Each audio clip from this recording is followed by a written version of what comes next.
জান্নাতের দ্বার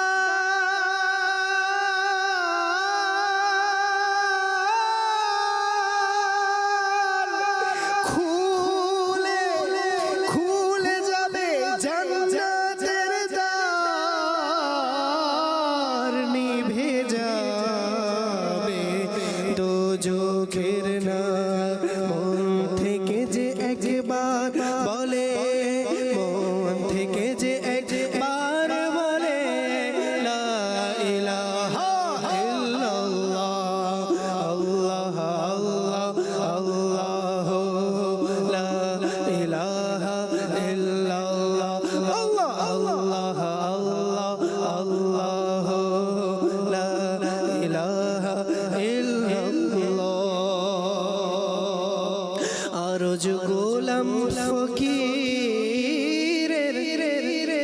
রহমতে সদা